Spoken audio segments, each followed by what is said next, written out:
C'est un honneur et un plaisir pour moi de prendre la parole à l'entame de ce débat d'échange sur des questions qui vous concernent, qui concernent la jeunesse. Des questions qui sont la résolution 2250 des Nations Unies, la politique nationale de la jeunesse et aussi la politique nationale de lutte contre l'extrémisme violent. Et tous ces trois sujets-là vous concernent. Donc ça veut dire que la jeunesse doit être au centre de cette conférence de débat. Parce que tout ce qui va être dit concernera la jeunesse. Et au premier plan, c'est pourquoi je vous demande de suivre. Vous avez un conférencier, un facilitateur chevronné qui maîtrise les sujets et qui va vous les expliquer. Donc toutes les questions sont les bienvenues. Et je vous souhaite de passer en très bonne compagnie avec le RENEDEP. Monsieur le coordinateur régional du RENEDEP, Gaou, Monsieur le représentant du programme JAS Futur, Monsieur le directeur régional de la jeunesse de Gaou, Messieurs les autorités coutumières, législation, chers participants, bonjour. Je tiens à vous remercier d'abord d'avoir honoré cette invitation. Conférence débat sur la vulgarisation de la résolution 2250, la politique nationale de la jeunesse et la politique nationale de lutte contre l'extrémisme violent et le terrorisme.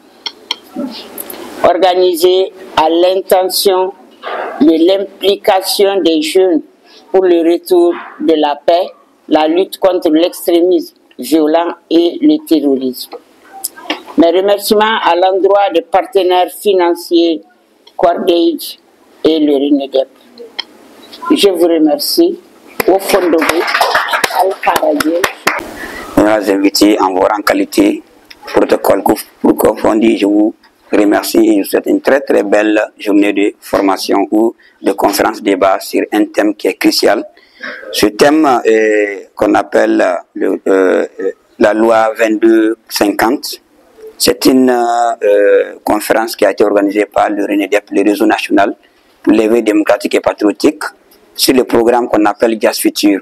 Le programme JAS Futur, c'est un programme qui s'étend sur un programme de 5 ans qui est vraiment à sa fin.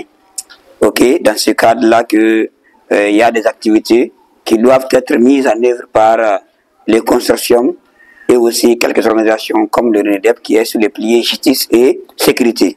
C'est dans ce cas-là qu'aujourd'hui nous sommes là pour une conférence de débat, c'est-à-dire nous allons échanger sur ce qu'on appelle la résolution 2250, qui est une résolution qui a été mise en place par les Nations Unies, qui a été adoptée au Mali en 2015. Cette résolution dit qu'il y ait forcément des jeunes, c'est-à-dire comme des jeunes femmes et des jeunes hommes, pour vraiment qu'il y ait la paix et les retours au niveau du Mali et dans le monde entier.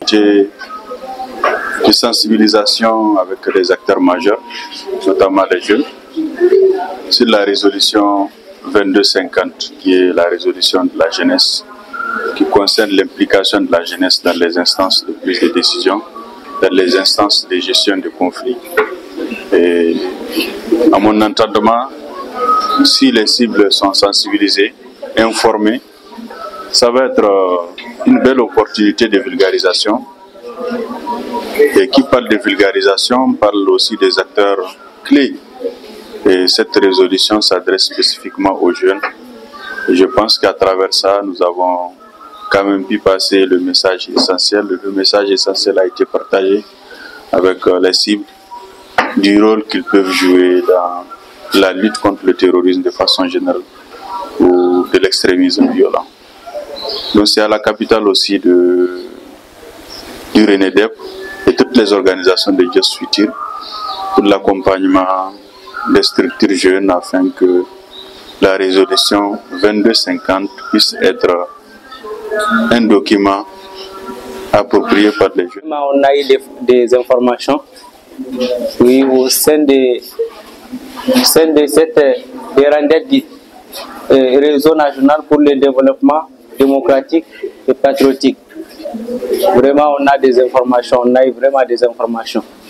Et on remercie tous les représentants. A animé un débat sur la résolution 2250 votée par les Nations Unies en 2015 et également parler de la politique nationale de la jeunesse, parler aussi de la politique nationale de lutte contre le terrorisme et l'extrémisme violent, toutes choses qui concourent, n'est-ce pas, à former les jeunes, parce que pour qu'ils participent activement à la vie de la communauté, il faut que les jeunes soient bien éduqués, bien formés et bien encadrés.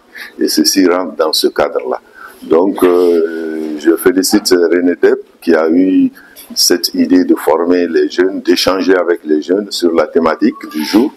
Et également remercier l'école qui nous a accueillis, sans oublier les élèves qui étaient les... Vraiment, je tiens à remercier le directeur régional de la jeunesse et le formateur. Vraiment, nous avons beaucoup appris des choses comme la lutte contre l'extrémisme, violence et le terrorisme. Vraiment, je remercie beaucoup.